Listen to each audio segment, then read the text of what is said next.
Welcome back to the deep dive. Today, we are opening the most complex piece of architecture in your mind, your memory. Hmm. It's really the system that not only retains facts, but, stitches together the narrative of who you are, what you've done, what you've learned. It's fundamental. It really is. And if you treat it like some kind of passive video recorder, just playing back events exactly as they happened, you are definitely going to be disappointed. Yeah, I think that's a common misconception. It is. Our sources today, they're drawn from, the essential frameworks of cognitive psychology, and they reveal memory as this incredibly active, constructive, and, occasionally unreliable system. Unreliable, that's interesting. Very. So we're going to trace the path information takes through the three main stages of memory. We'll discover the secret handshake, if you will, for making facts stick long term. Okay. And we'll also confront the surprising fact that sometimes the past we remember. Well, it's one we've actually kind of recreated ourselves. Right, reconstructed. So that's the mission today. Move past the simple definitions and really understand the mechanical, the psychological, and even the biological levers that determine, successful learning and recall. Exactly. Where should we start? Let's start at the absolute beginning, because for any memory to even stand a chance, three core functions have to fire successfully. Miss one, and it's game over, right? Pretty much. Think of it as a crucial assembly line. If that first step is flawed, everything down the line collapses. Oh, So the first process is encoding. encoding. This is the vital phase where you convert sensory information, what you see, hear, feel, read into a code or a form that the brain storage system can actually handle. It has to be translated, essentially. So like saving a file in the right format. That's a great analogy. If you're distracted while reading something important, maybe scrolling your phone while someone's talking, Mm-hmm. you probably haven't encoded it properly. Ah. It's like failing to click save on that document or saving it as a corrupted file. The information just wasn't captured effectively in the first place. Okay, so encoding is translation, step one. Once it's translated, what's next? The second step is storage. Now, this sounds simple enough. It's just the act of retaining that encoded information over some period of time. Keeping the file on the hard drive, basically. Right, holding on to it. Could be for seconds, could be for a lifetime. That depends on other factors we'll get into. Okay, encoding, storage, and the third. And the final critical step, which is honestly where most of us feel the frustration, is retrieval. Ah, getting it back out. Exactly. Accessing that stored information and bringing it back into your conscious awareness when you need it. The success of retrieval often hinges crucially on having the correct retrieval cues. Retrieval cues, like hints or triggers. Precisely. Those triggers, context clues, maybe related thoughts, that act like breadcrumbs leading you back to the original memory file. Without the right cue, the memory might still be in storage, but it's effectively lost to you at that moment. And I guess what our sources stress is that forgetting isn't just about a failure in storage, like the file getting deleted. No, not at all. It can be a failure in any one of those three processes. Absolutely. Yeah. You might think you forgot the name of a new colleague you just met, but maybe. Maybe you never properly encoded it in the first place because you were looking at your phone when they were introduced. Right. The encoding failed. Or maybe it is stored, but you just can't retrieve it right now without the right context cue, like seeing their face again or remembering where you met them. The memory isn't gone, just inaccessible. That makes sense. Encoding, storage, retrieval, all three have to work. Okay, so once information is successfully encoded, it doesn't just leap straight into some kind of permanent filing cabinet in the brain. No. No, it moves through a sequential process. The most widely accepted model for this is the three-stage model of memory. And this model helps us understand basically how long and in what form information is held before it either fades away or hopefully sticks around. Okay, 3 stages. What are they? The 3 stages are sensory memory, then short-term memory, and finally long-term memory. Sensory, short-term, long-term. Got it. Let's start at the very first gate then. Sensory memory. Right, sensory memory. Think of this as this massive initial storage system. It captures pretty much every single sensory input hitting your nervous system.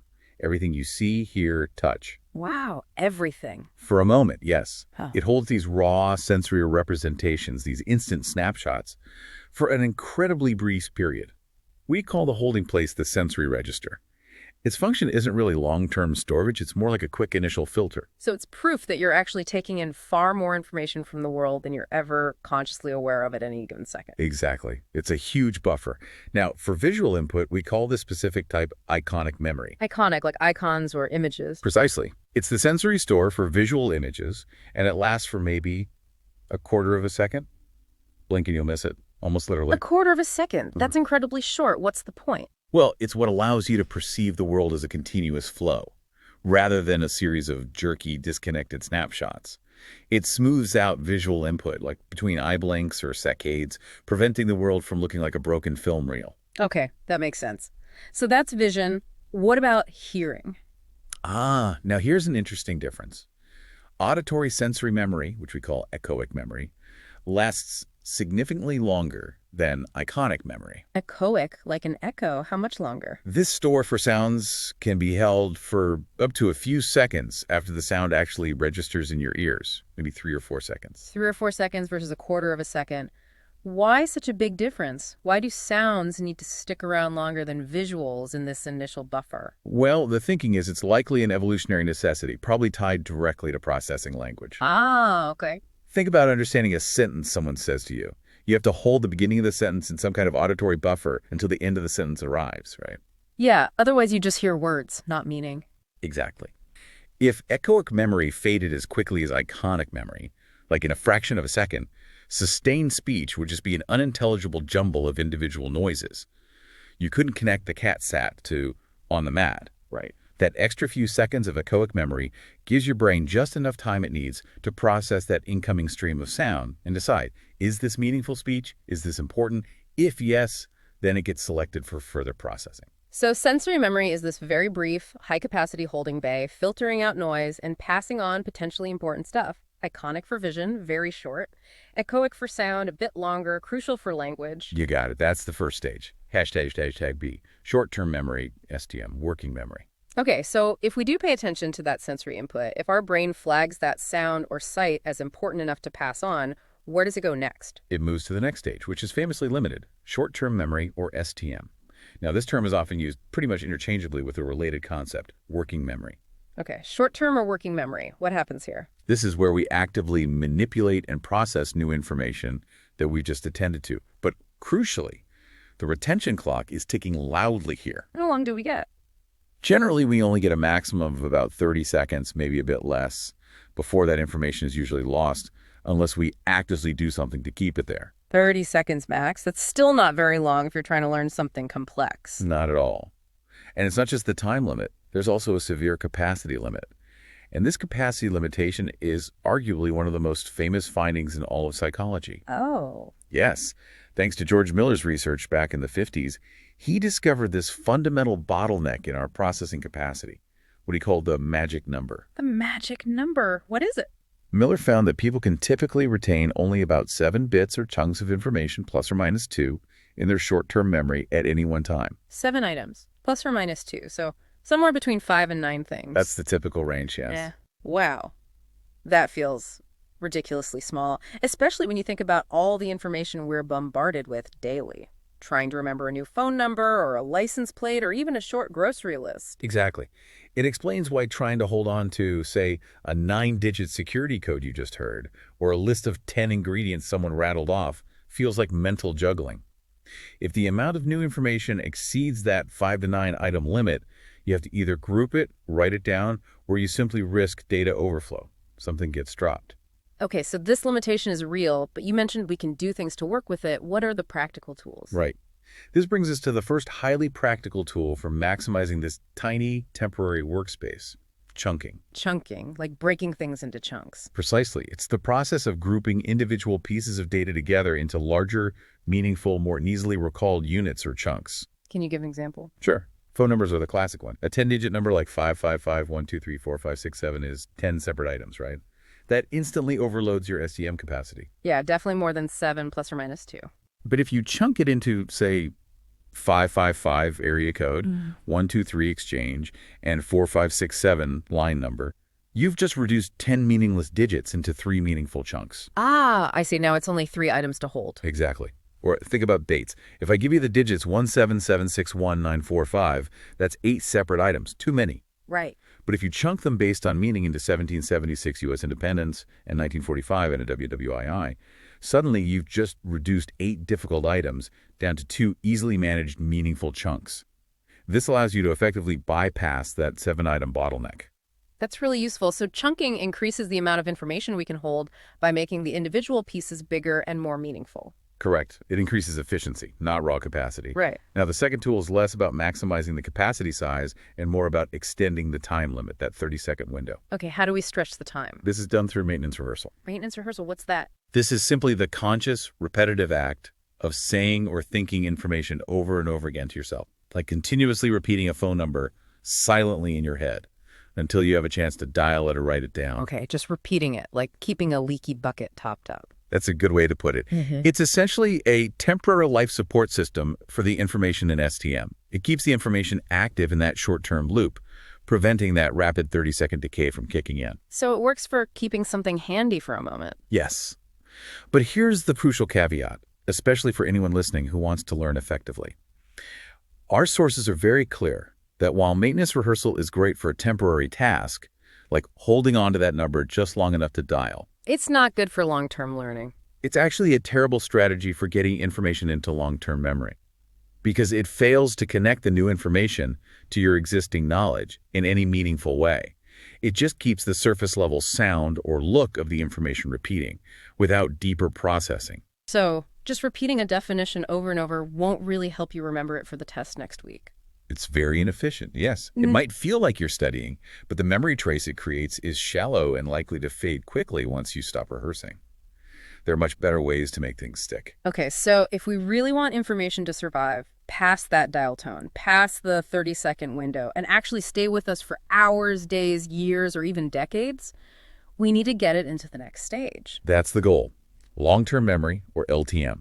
This is the really expansive subsystem where essentially everything you know resides. Your personal history, language, skills like riding a bike, facts about the world. It's all potentially stored in LTM. It sounds like the brain's main hard drive, the vast archive. In a sense, yes. But the journey from that fragile temporary STM buffer into the potentially permanent storage of LTM requires a significant transformation. It's not automatic. #A. Consolidation and deep encoding. A transformation? What kind? Well, it involves actual physical and chemical changes in the brain. The process that bridges STM and LTM is called consolidation. Consolidation, like making something more solid. Exactly. Consolidation is the necessary process of converting a new, volatile, easily disrupted short-term memory trace into a more stable, durable, long-term memory trace.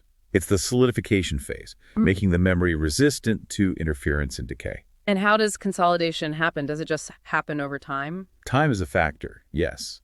Consolidation can take time, hours, days, even longer for some complex memories, and it happens often during sleep.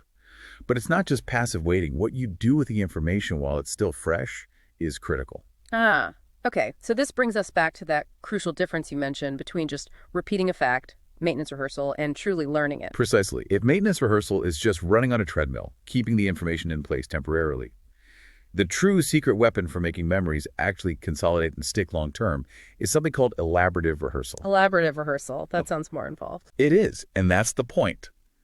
Elaborative rehearsal is fundamentally different because it forces you to form meaningful associations between the new piece of information and everything you already know. So connecting the new stuff to the old stuff. Yes. You're not just repeating the sound of a new person's name. You're actively thinking about things like, oh, their job is similar to my cousin's, or they have the same name as that actor I like, or you're visualizing their face in the specific context where you met them. You are actively weaving the new information into your existing web of knowledge. You're building complex neural pathways, not just refreshing a temporary one. That's exactly what's happening at a neural level, which we'll touch on later. You're creating multiple connections, multiple potential retrieval routes. So for the listener, especially students or anyone trying to learn something new, this seems like the most critical piece of practical advice so far. Absolutely. Don't just passively reread your notes or highlight text. Do something active with the information. Ask yourself questions about it. How does this new concept in economics relate to that historical event you already understand? Can you explain this scientific principle in your own words to an empty chair, or even better, to another person? Try to generate your own examples. That act of generating meaning, finding connections, explaining it, that's what forces the deeper processing needed for consolidation. Exactly. That effortful engagement is what locks the memory down much more effectively than mindless repetition. This idea has a name in psychology, doesn't it? About different levels of processing. Yes, it's formalized in the levels of processing theory, developed by Craik and Lockhart. This theory states, quite simply, that how well or how long information is remembered depends directly on the depth at which it was encoded or processed initially. Depth. What defines deep versus shallow? Shallow processing involves paying attention only to superficial perceptual features, like noticing the typeface a word is printed in, or whether it rhymes with another word. This leads to fragile, short-lived memory traces. Okay, just surface level. But deep processing involves focusing on the meaning of the information, analyzing it, finding connections to existing knowledge, thinking about its significance, asking why it's important. Like the elaborative rehearsal stuff we just talked about. Precisely. That kind of semantic, meaningful processing creates memory traces that are far richer, more interconnected, and much more resilient to forgetting. And the research here is fascinating, isn't it? Because it basically proves that simply intending to remember something isn't the key factor. Right. You can tell people, try hard to remember this list. But if they only process it shallowly, like counting vowels, they'll remember less than people told to process it deeply, like rating how pleasant the word is, even if those people weren't explicitly told to memorize it. Wow. So it's not about willpower, it's about the quality and depth of the thought you put into the material. That determines its ultimate success in getting into LTM. That's the core message. Deeper processing leads to better memory. Hashtag tape B, how LTM is organized. Okay, so we've deeply processed something, maybe using elaborative rehearsal, and it's consolidated into long-term memory. How is all that vast information organized? It can't just be a jumbled mess in there, can it? No, definitely not. It's highly organized, though maybe not like a perfect library catalog. Our sources often describe the organization using the semantic network model. Semantic network, meaning a network based on meaning. Exactly. This model suggests that our knowledge, our concepts, exist as a vast, complex web of interconnected nodes. Each node represents a concept, like dog or car or justice. And these nodes are linked together based on their relationship. Yeah, so if I think of the concept bird, that node gets activated. Right. And then because bird is linked to related concepts, activation spreads out through the network. So activating bird might then automatically activate linked nodes like wings, fly, nest, robin, feathers, maybe even cat, if you associate cats with chasing birds. All right, so it's like an immediate ripple effect of related ideas triggering each other. Precisely. The model calls this spread of activation. When one concept node is triggered, that activation energy ripples outward along the connecting pathways, priming or triggering related nodes. This explains why thinking of one thing can so easily lead you to think of something else related. That makes sense for retrieval too, then. If I'm trying to remember the name of that restaurant, thinking about the type of food I ate there might activate the restaurant node via the food type node? Exactly. It explains both the efficiency of retrieval when the connections are strong and direct, and also, well, sometimes the frustration. Why frustration? What goes wrong? Well, sometimes that ripple effect, that spread of activation is maybe too wide, or it goes down less relevant pathways first. Like a detour. Kind of. If you're trying to recall the name of a specific historical figure, triggering the node for the time period might activate dozens of related concepts, other figures, major events, social conditions, before it finally lands on the specific name you're looking for. The network is trying to help by activating everything related. But sometimes it feels like you're wading through a sea of related but currently irrelevant information to get to the specific target memory. The connections are there, but the path isn't always direct. So LTM isn't isolated files, it's this huge interconnected web. And retrieval works by activation spreading through that web. That's the dominant idea, yes. Yep. A dynamic, interconnected system. We've established that LTM is vast, organized, connected.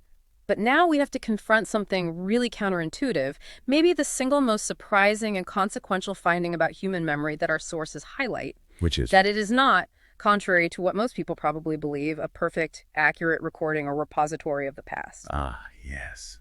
This is crucial. We really need to shift away from the idea of memory simply being retrieval, like pulling a pristine file from a cabinet. We need to embrace the idea of memory as active recreation. Recreation, not just playback. Hashtag, tag, tag, tag, go. Memory is reconstruction. Exactly. The consensus view among cognitive psychologists today is grounded in constructionist theory. Constructionist theory, what does it propose? This theory holds that memory is not a clean replica or a video recording of past events. Instead, it's better understood as a representation or, critically, a reconstruction of the past. So every time I remember something, I'm not just accessing the original recording. No. According to this view, every time you retrieve a memory, you are actively piecing it back together. You retrieve fragments, maybe the gist, and then your mind actively fills in the gaps, potentially smoothing things over, maybe even editing the details based on your current knowledge, your beliefs, your expectations, or even your emotional state now, not back then. Wow, so the memory can change each time I recall it. It can. The analogy our sources provide, which is really helpful, is the children's game of telephone. Oh yeah, where you whisper a message down the line. Right. The original event is like that initial whispered message. Every time you recall that event later, it's like whispering the message to yourself or retelling it to someone else. And each time, you might subtly change a word, omit a detail, add a slight embellishment, maybe reinterpret something based on later experiences. And by the time the message gets to the end of the line, It's often significantly distorted from the original. And the same can happen with our memories over many years, or even sooner. That memory, potentially warped by subsequent experiences, by conversations you've had, by photos you've seen, by expectations, by the simple act of retelling, it can deviate so far from the objective truth that it becomes, in essence, a false memory. a false memory. Does the person realize it's false? That's the tricky part. Often, no. The person recalling it genuinely believes it's a real, accurate memory. They might feel very confident about it. But the objective details are fundamentally incorrect, or in some more extreme, though rarer cases, the entire core event might never have happened at all, but was constructed later from suggestions or inferences. That's quite unsettling. The idea that our own past isn't reliably stored. Hashtag, tag, tag, B, memory distortion, and eyewitness testimony. It is unsettling, and this capacity for distortion, for reconstruction and error has profound, real-world, high-stakes ramifications. The most heavily studied area is probably its impact on eyewitness testimony in the legal system. Right, because so much can hinge on what a witness remembers seeing. Exactly, and research consistently shows just how vulnerable eyewitness memory is to distortion. We absolutely have to discuss the misinformation effect. The misinformation effect. What is that specifically? This is a specific and very robust form of memory distortion. It occurs when a witness is exposed to misleading or incorrect information after an event has occurred, but before they are asked to formally recall it, that time gap between the event and the recall is known as the retention interval. So information fed to them later can contaminate the original memory. Yes, significantly. Good. Elizabeth Loftus did pioneering work here. A classic demonstration involved showing people footage of a car accident. Yeah. Later, different groups were asked slightly different questions. One group was asked about how fast were the cars going when they smashed into each other. Another group was asked the same question, but using the word hit instead of smashed. Just changing one word. Just that one word. And the results were dramatic.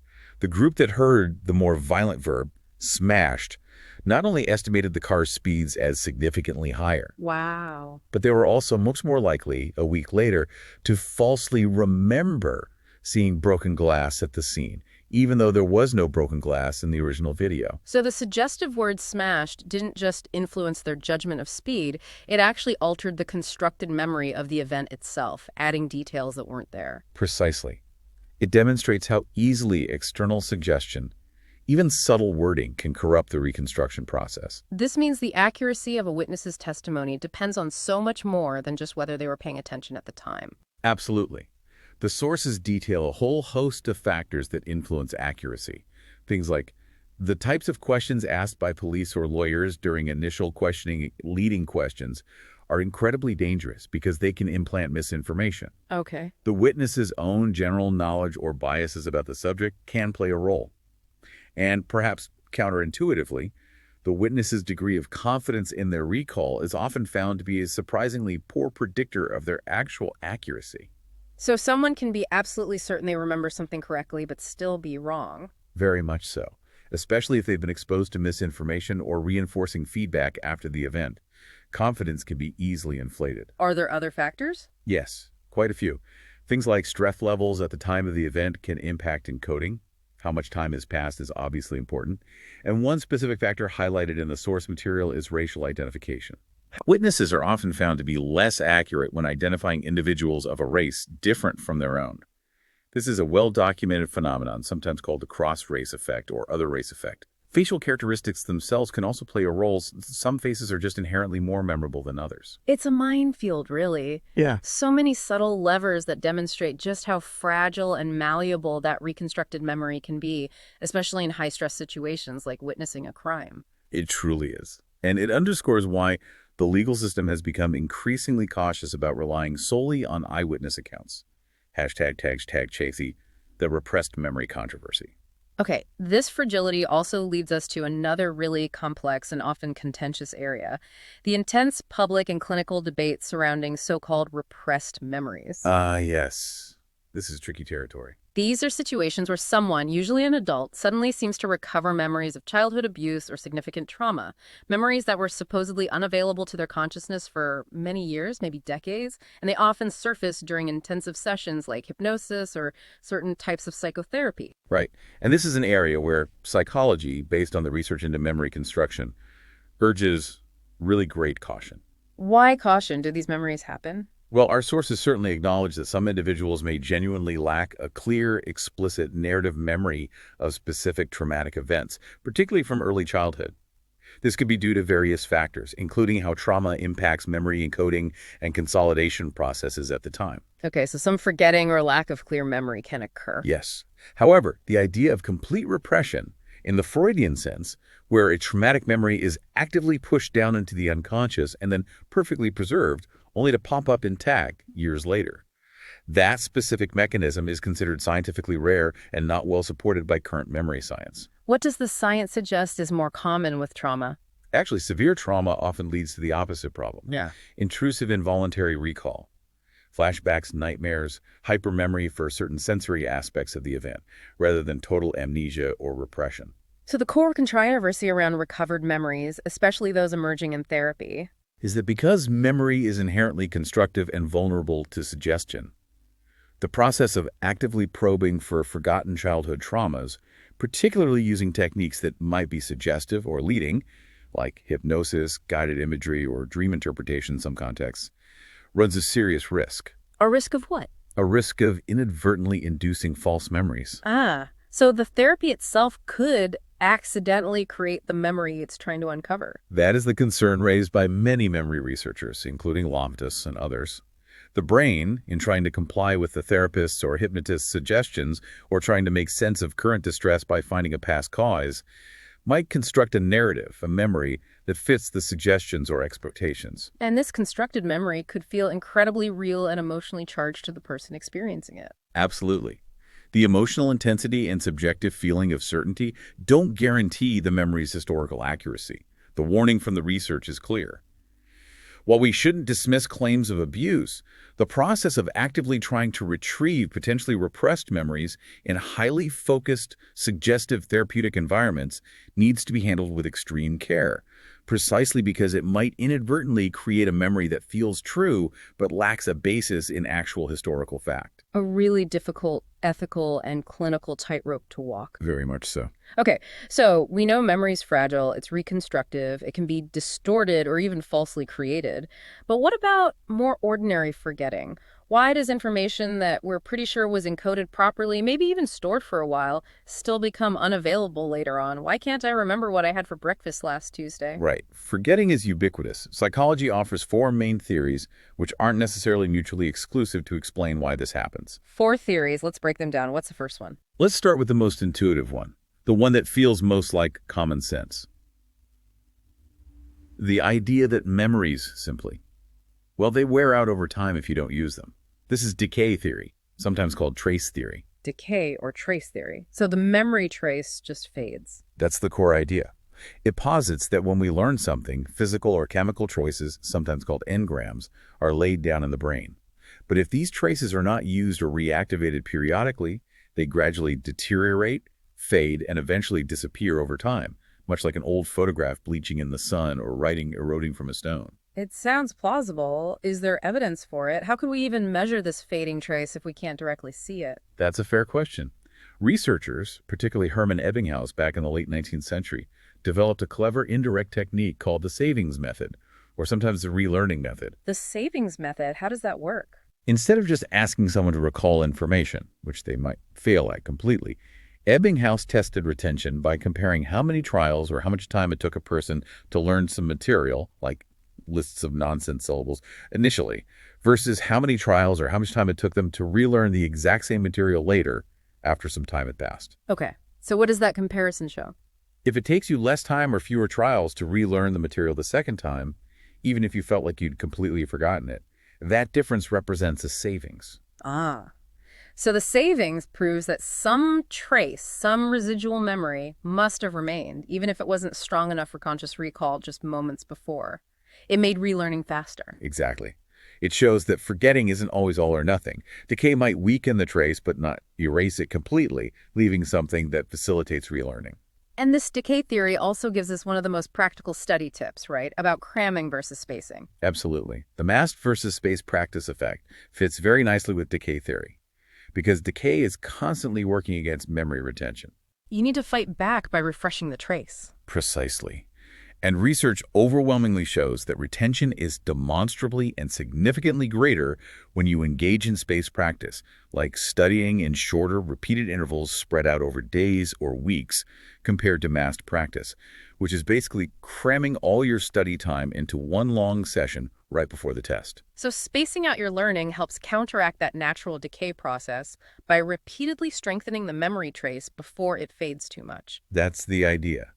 Each spaced repetition reinforces the trace and makes it more resistant to subsequent decay. Cramming might feel productive, but the learning is often shallower and fades much faster. Okay, so decay theory is fading over time, best fought with spaced practice. What's the second theory of forgetting? Next, we have interference theory. This theory offers a different perspective. It's a guess that forgetting isn't primarily due to the passive fading of memories over time, but rather due to other memories getting in the way, scrambling things up, or blocking retrieval. Essentially, learning more can sometimes lead to remembering less because of interference between memories. Okay, information getting mixed up or blocked by other information. Is there more than one kind of interference? Yes, interference theory is typically split into two distinct mechanisms based on the direction of the interference. First, there's proactive interference. Proactive. Pro meaning forward. Right. This is when old, previously learned information hinders your ability to learn or effectively retrieve new information. The old memories are interfering forward in time with the new ones. Can you give example? Sure, imagine you get a new phone number. For a while, you might keep accidentally giving out your old number or have trouble dialing the new one correctly because the memory of the old number keeps proactively interfering. Okay, yeah, I've done that. Or maybe trying to learn a new password when the old one keeps popping into your head. Exactly. Or think of trying to learn a new programming language when the syntax rules or habits from an older language you knew well keep popping up and causing errors or confusion. The older memory is pushing forward and disrupting the acquisition or retrieval of the new one. Got it. That's proactive. Old interferes with new. What's the other kind? The other kind is retroactive interference. Retro meaning backward. So new interferes with old. Precisely. Here, new learning or experiences hinder the retrieval of old, previously learned information.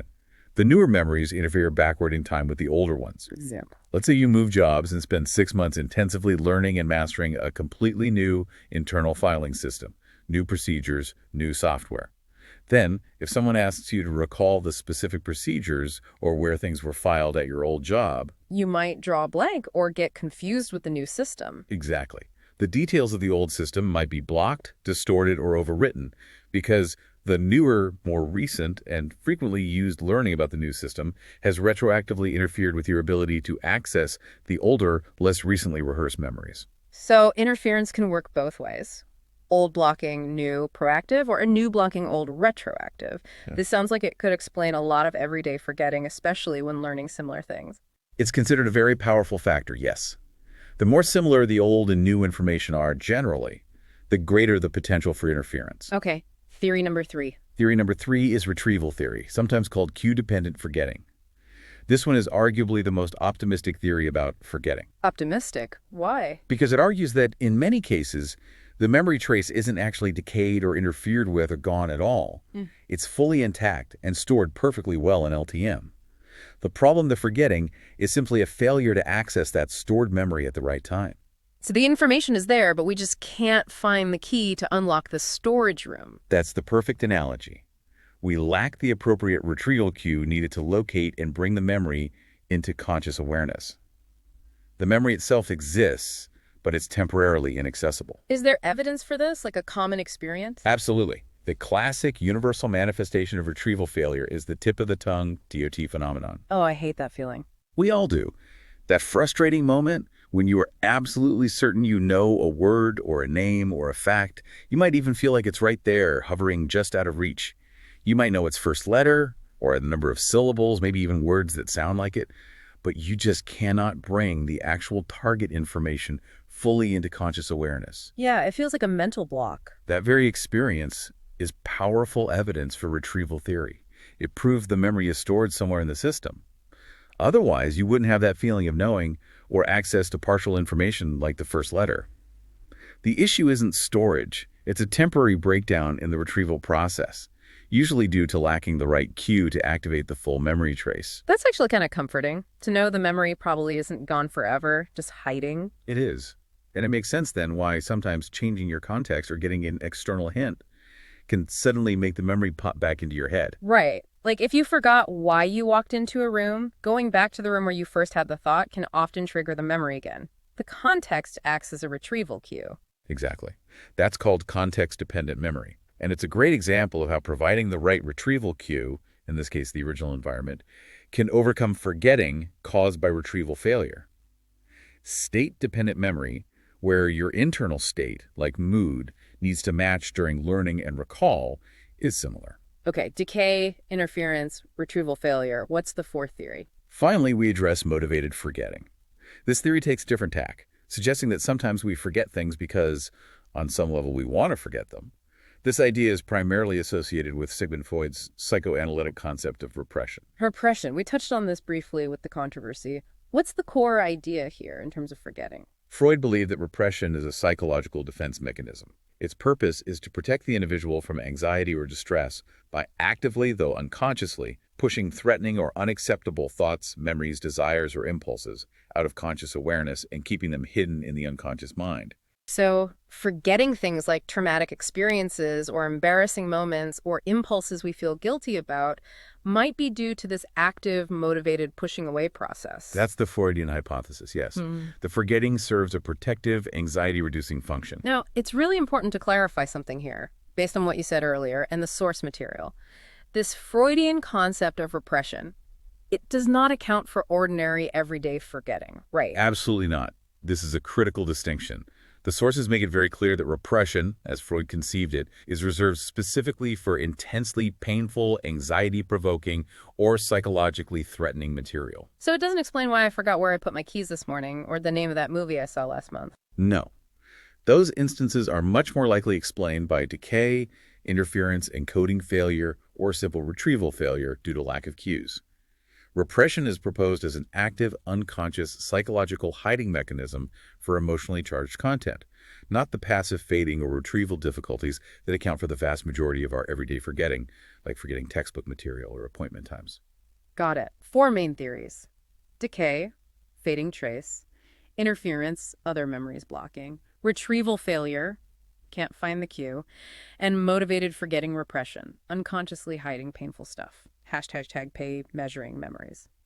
Before we move on to the actual brain hardware involved, let's just quickly review how psychologists actually measure these successes and failures of memory, of retention. You mentioned recall earlier. Right. When we want to test what someone remembers, we generally rely on 2 main types of tasks. Okay. The first, and often the most demanding, is a recall task.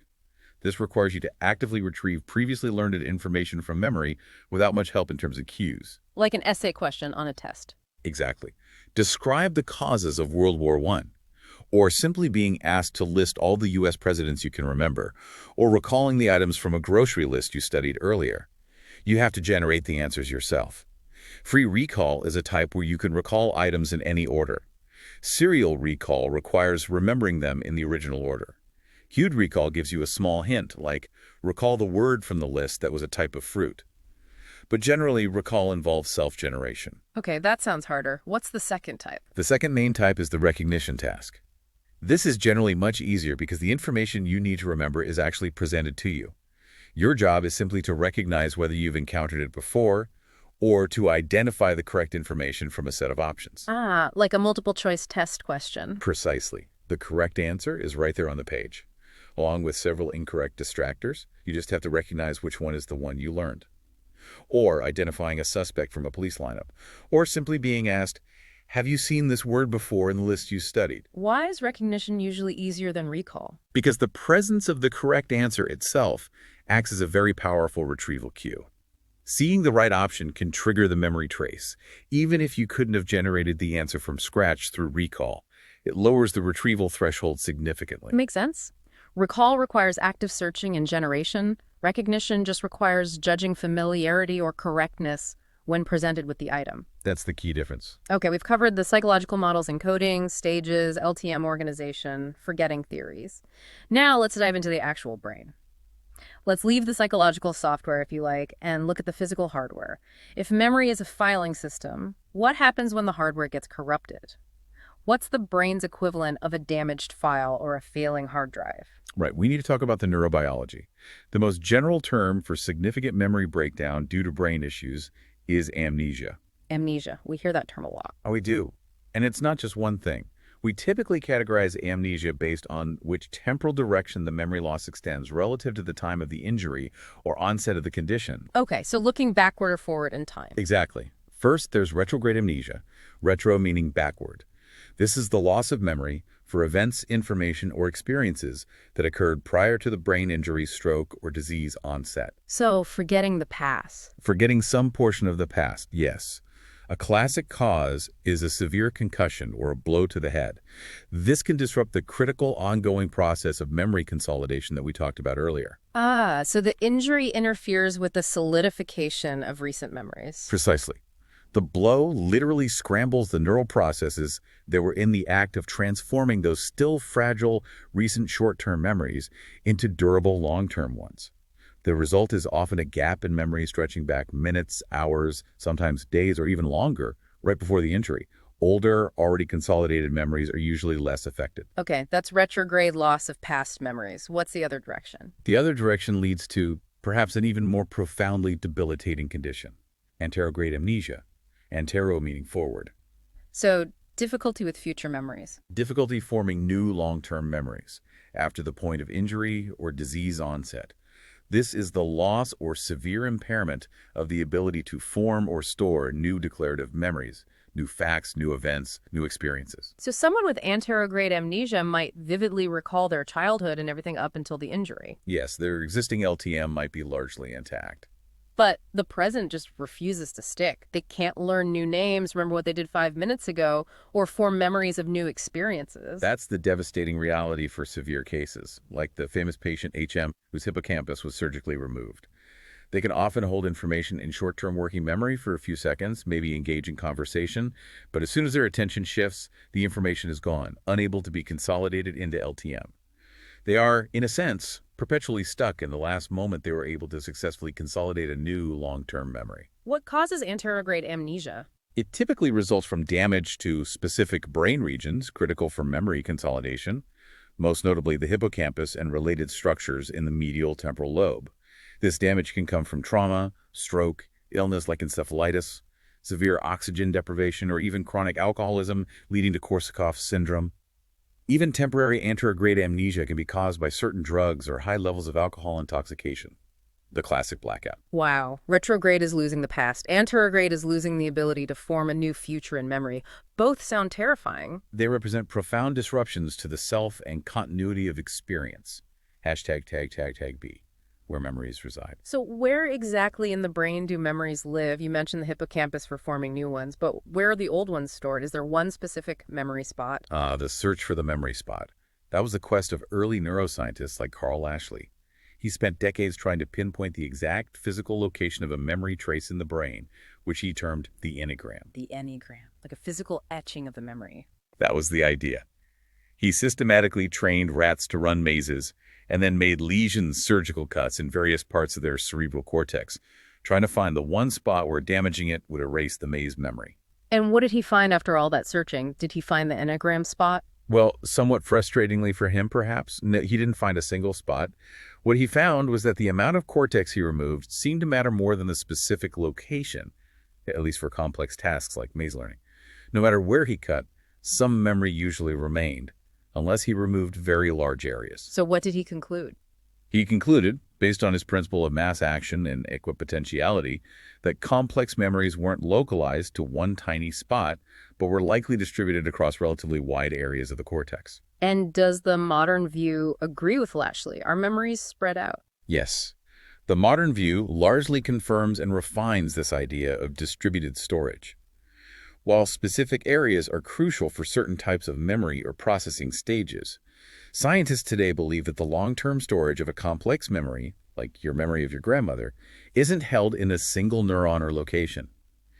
Instead, it's stored in complex, synchronized patterns of activity across large assemblies of interconnected brain cells.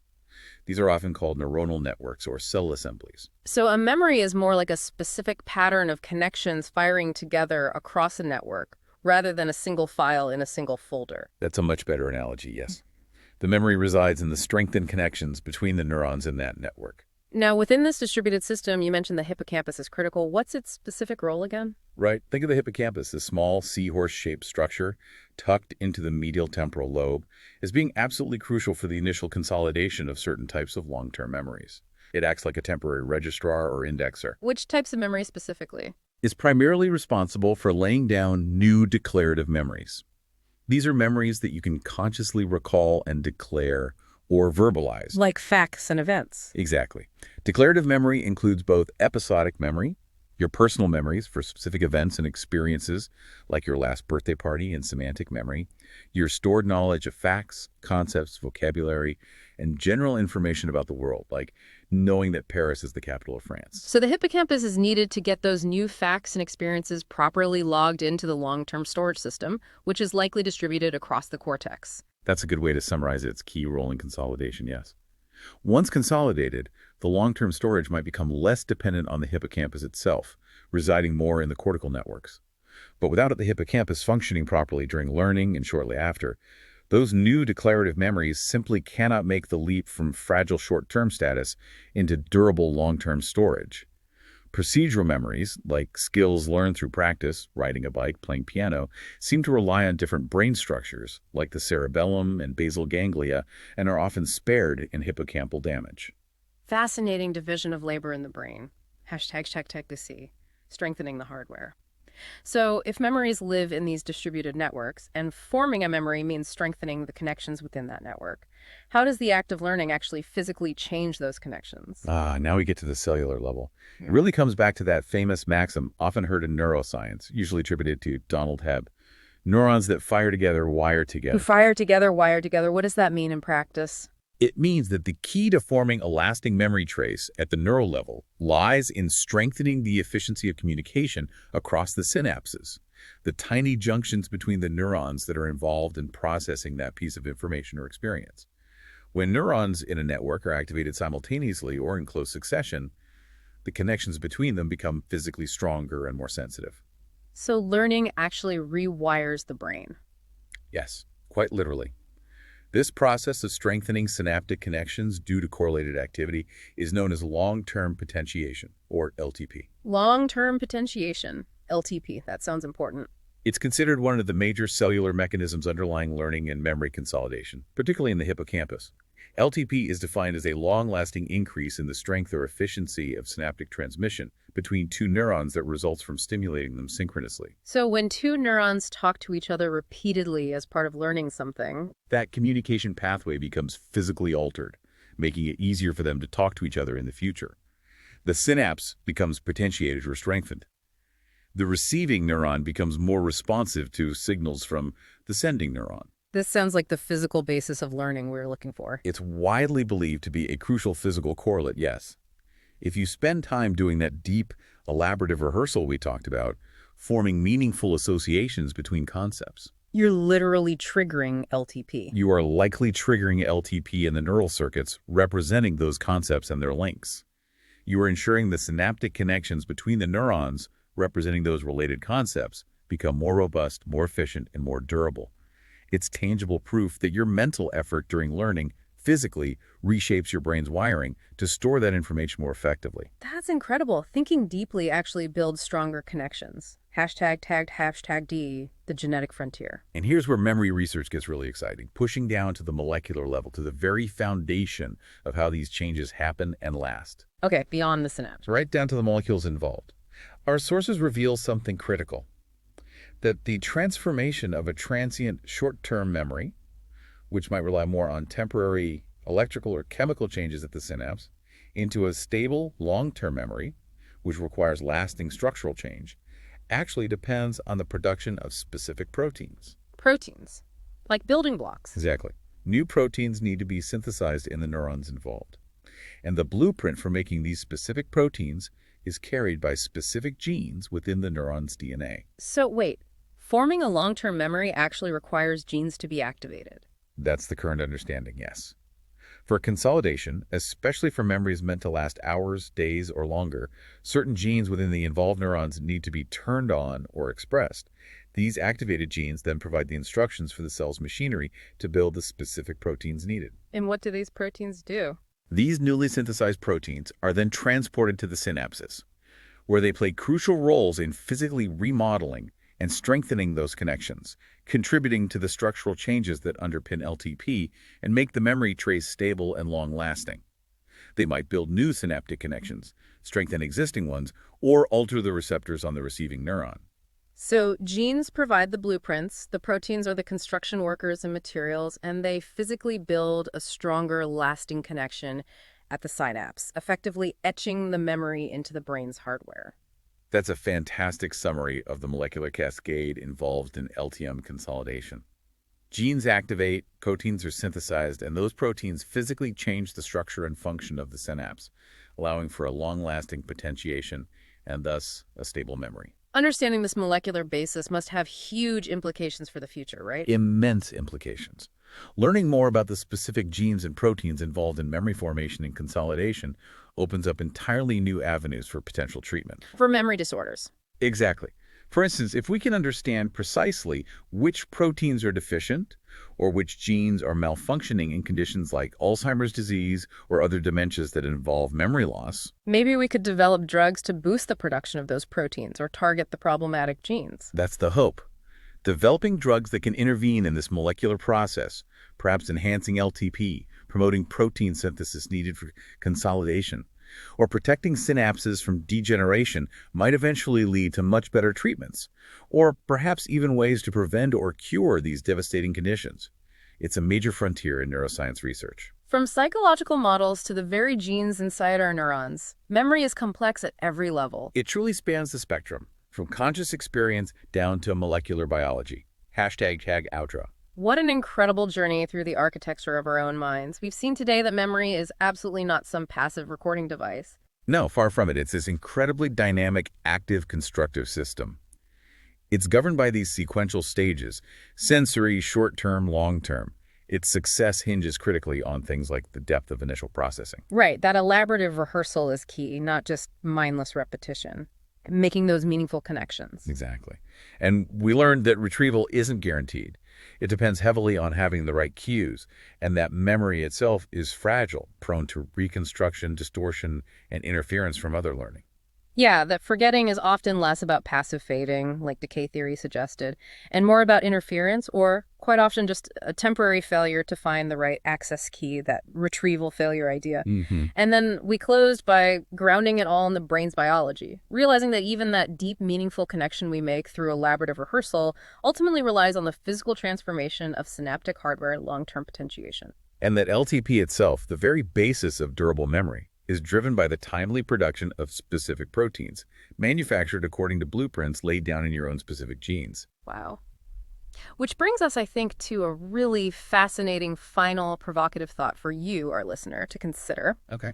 Since that crucial transformation, turning a fleeting thought into a lasting memory, is regulated at its core by this inherent biological genetic component, a sort of biological preset influencing protein production, How does that inherited biology, your unique genetic makeup for memory machinery, interact with the learned strategies we discussed? Things like deliberately using elaborative rehearsal or spacing out your practice? The nature versus nurture of memory capacity. Exactly. How do those two forces, your innate biological potential and the cognitive techniques you consciously employ, combine and interplay to ultimately determine your personal memory capacity? What you actually manage to retain in the unique, constantly evolving filing system of your own mind. It's a profound question, isn't it? Thinking about that constant dynamic interplay between the brain you were born with and the ways you choose to use it, that's something definitely worth pondering. Indeed. Well, thank you for guiding us through that intricate architecture today. My pleasure. It's an endlessly fascinating topic. And thank you for joining us for this deep dive into the architecture of memory.